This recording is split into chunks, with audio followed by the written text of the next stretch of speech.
Today we're going to talk about social media and online advertising.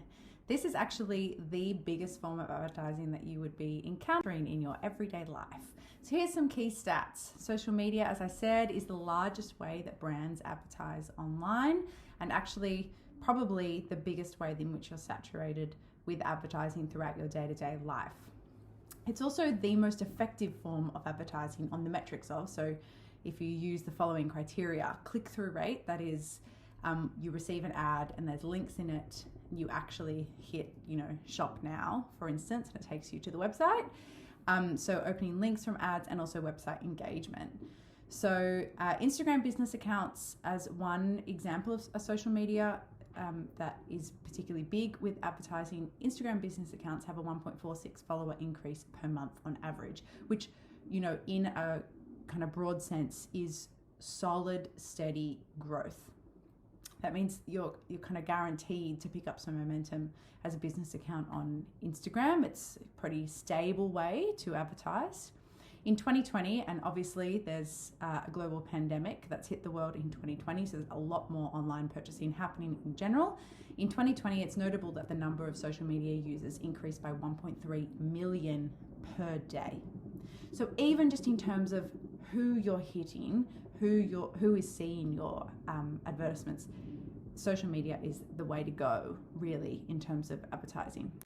So these big four advertising platforms, social media platforms, are probably no surprise to you. Facebook, Instagram, Twitter, and Snapchat are the ones that have the most advertising and the most success with advertising. In many respects, they have different things to offer to advertisers or brands. So Facebook has the broadest reach. I think it has the kind of like greatest diversity in users, and so there's just so many more people to target, and ads are integrated a lot into Facebook. It can just reach a lot of people.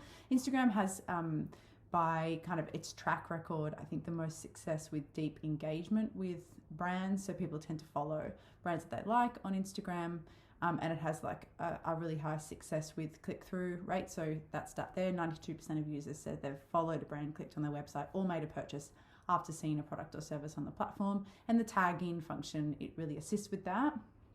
Snapchat is reaching a completely different market. So it's obviously more targeted at younger people, and the way that advertising works is slightly different on Snapchat. That said, its ad revenue is forecast to be $2 billion in 2020. So as mentioned, the main appeal of Snapchat advertising, I think, is just reaching a different clientele. 38% of Snapchat users aren't on Instagram. So if you are looking to reach the younger generation, aka you guys, that's primarily where you would target your ads. And Twitter is for a totally different reason entirely. There's a couple of interesting stats actually about Twitter in general. This phrase, early adopter, really means the kind of person who's willing to try a product before it's been road tested by the masses. So these are the people that like queue up for a new gadget, piece of technology. They quite pride themselves on being the first to try something. So before you've read all the reviews, they like to try it and be the review writer. So I think it's more that there's an intersection between the kind of people who use Twitter and the kind of people that particular brands might try and target to use and get alongside in their campaigns. Interestingly, on Twitter, users of Twitter just spend more time viewing ads actually than users of any other social media platform. So there's something about the way that Twitter is made up that allows people to view advertisements and find it less annoying having them integrated into the platform. And as I said, it's reaching a particular demographic that maybe other apps aren't. So Twitter is much more popular in the US than it is in any other country. But So how do ads work on social media? Largely through two different things. Firstly is through influencers, and secondly it's through brand posts. So brand posts, I'll just cover that quickly because the rest of this talk is going to be based on influencers.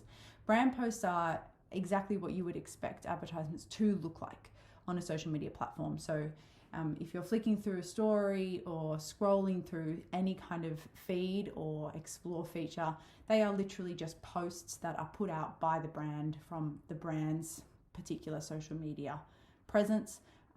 They're essentially either animated or static signage that is on the page. There may be links like click-through links and things like that integrated into it. And depending on your engagement with similar content, you're going to receive in your feed some of these ads. That's just how the algorithm will work. Influencers, however, are people who are paid to post about products. So by law, they're actually required to specify that they're doing this when they do it. This is how the key way that advertising happens in the world. So I mentioned at the beginning that social media advertising was the biggest and most effective strategy and mode for advertising in the world right now. Within that, influencers are the biggest, most successful mode of advertising through social media. So this is like a huge deal. This is a huge way in which advertising is affecting your life, is largely through influencers. It's like 11 times the return on investment. So whatever a brand pays an influencer to do that, they're guaranteed 11 times that in profit, which is very, very significant. Why is influencer marketing so successful? Here's like a little example of what it might look like.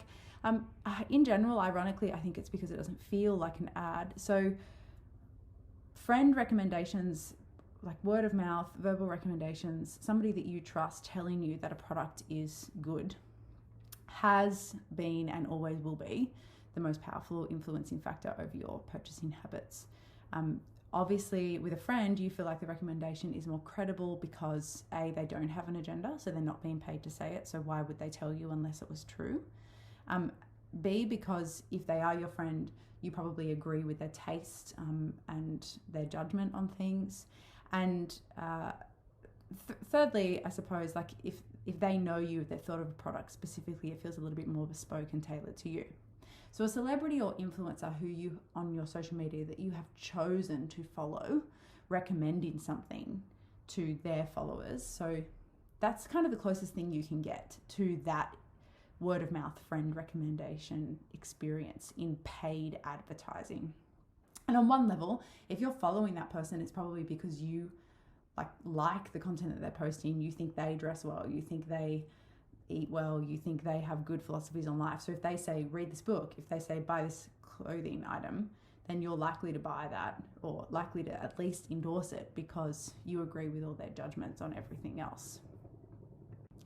And on the one hand, this whole concept of influencer marketing is completely not new. Like it has a very close friend and companion in celebrity endorsement, which has been around forever. Although interestingly, like celebrity endorsement on its own, like as a concept, does not have the potency that influencer marketing does. And I think that comes down to this credibility factor. So largely, I think the most persuasive part of influencer marketing is that people tend to believe that the influencer, well, they have to, in order for it to be effective, they have to believe that the influencer is somewhat of an expert in that area. So influencer marketing works really, really well, and celebrity endorsement works really well when people are staying in their lane, for lack of a better word. So here we have Cristiano Ronaldo, and to be honest, if he says these are good boots, these are good soccer boots, I believe him. No, who would know better than him about football boots? However, just a generalized wash of celebrity, say like advertising a realm of products that almost have nothing to do with their area of expertise, whilst it still might be like, beautiful to look at and eye-catching. And if you're a fan of that celebrity, that has a little bit of an effect. It doesn't have quite as much effect as somebody who's legitimately an expert or a perceived expert in that area giving their recommendation. So what are the conventions of a social media ad? We'll just move on to that. Basically, it's really difficult to define because it's any review or lifestyle post, any kind of content that you encounter on social media that directly or indirectly states that this person is using a tagged product. So in general, as I said, there's influencers are supposed to declare that they're advertising in this way.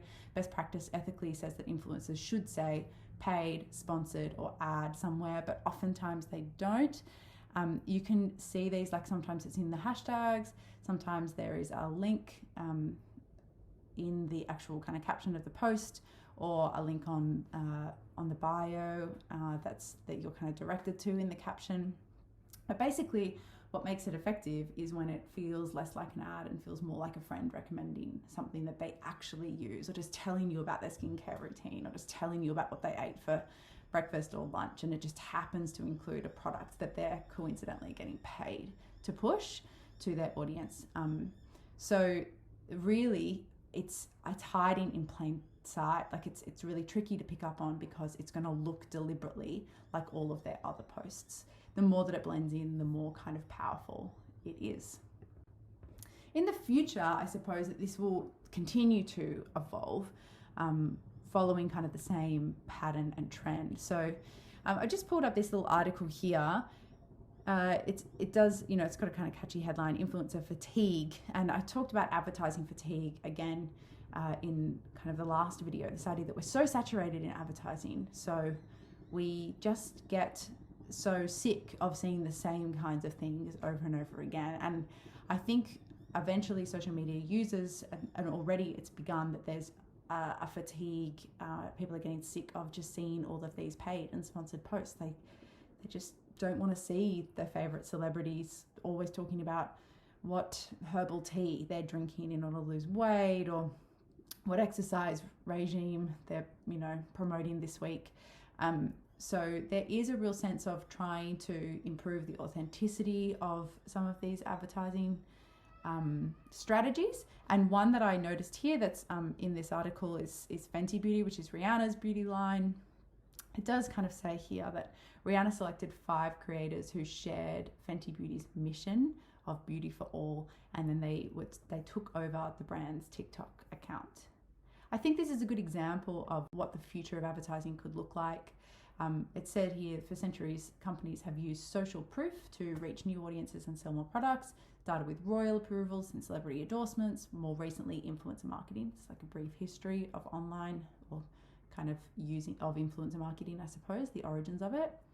But as media becomes more fragmented, influence becomes more distributed. And what that means is who you're influenced by doesn't have to be a celebrity anymore. In fact, the internet has been like the great equalizer. Like anyone can be a celebrity now. So there is like legitimacy in giving the platform over to just regular everyday people, and letting their reviews and their own kind of real experiences authentically be the dominant way that advertising happens. So here we go. It says we're about to enter a new era of people-powered marketing, where real people, not royalty, celebrities or influencers, have a chance to collaborate with brands, create genuine creative content, and ultimately influence and influencer are not synonymous. So this is just speculative that this may be a direction in which advertising goes in the future, that rather than paying millions of dollars to these really highbrow celebrities to advertise these products, there might be almost just more dollars spread more thin across the wider mass of users, and more genuine partnerships between regular people with perhaps smaller followings, but more authentic followings, to review products, advertise in that way.